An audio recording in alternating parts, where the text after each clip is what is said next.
Hi, I'm Delaney Toth, Hi, I'm Quentin Alzate. and we did an article about stereotypes and prejudices, their automatic and controlled components.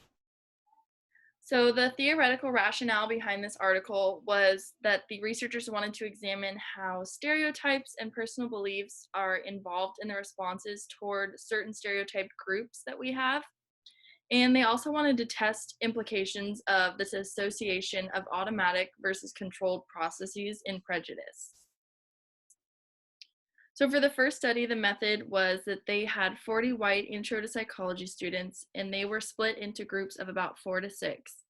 They were using questionnaires with several blank lines to list components of stereotypes.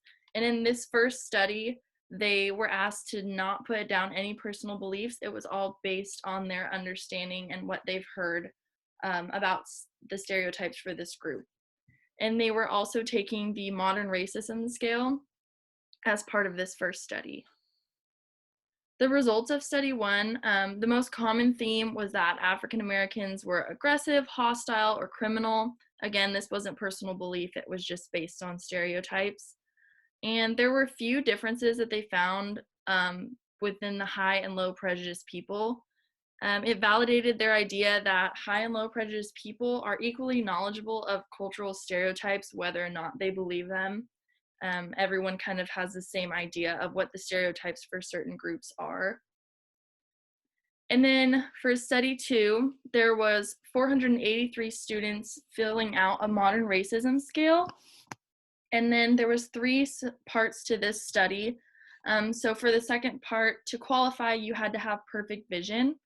So then it brought their sample size down to 78 whites in their judgment condition, 32 whites in their recognition condition, and 12 whites in their guess condition. And they used a tachioscope, which flashed words and in like a jumble in front of their eyes, and it connected to a researcher's control panel. And the participants were using a right and left arrow to respond to the words that were being flashed in front of them. And the result, And yeah. and this was done to utilize priming.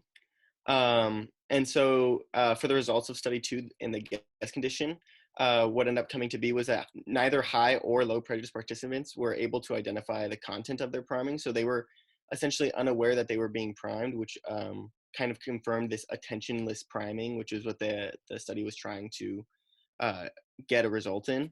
For the recognition condition, subjects also could not reliably recognize stereotype-related or neutral words that they were shown. So they were shown either stereotype-related words or just words that were just kind of random, like bed or couch.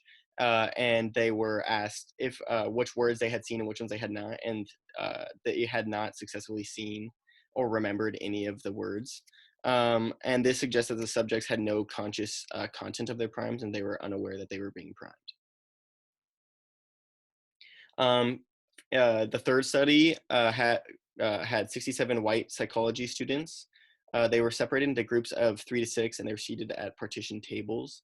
They were taking a self-belief listing anonymously, so this is more of the second task, but in regards to the first task they were asked to do, they were asked to list alternative labels for Black Americans, just that they were aware of, and that included pejorative words and non-pejorative words, which I'll get into in a little bit. They were also asked to list all their thoughts on Black Americans and alternative labels. So they were actually asked to be honest, and this was, again, recorded anonymously, so it kind of encouraged them to be forthright with their words and what they believed in. And then finally, they were given a 7-item racism scale, and they were debriefed. So the results for study three, the judges rated 67 protocols in different random orders. The pejorative labels are seen there, and then the non-pejorative labels are also seen below. And basically the result of that was that the pejorative labels did not differ between high prejudice people and low prejudice people, essentially meaning that both high and low prejudice people were aware of the pejorative labels. So positive and negative belief traits saw a connection between high prejudice and negative ideas about the subjects versus low prejudice and positive ideas. So essentially what this means is that there was a strong connection between the people who were viewed as high prejudice people and negative ideas about African American groups, whereas low prejudice people had stronger connection with positive ideas about African American groups. So this is the test of themes. In regards to the test of themes and hostility, the test of themes such as hostility and aggressiveness, 60% of the high prejudice directly included those themes in their listing. So they had stated that they were hostile and aggressive in regards to African Americans, whereas 9% of low prejudice individuals included these themes in their listing. So essentially, this is kind of what you would expect for the more highly prejudiced people to have more of a stronger standpoint on these stereotypes. So how does this contribute to our understanding of why we have biases? So both high and low prejudice people are aware of stereotypes, and that doesn't necessarily mean that they agree with them. That just means that they're aware that they exist.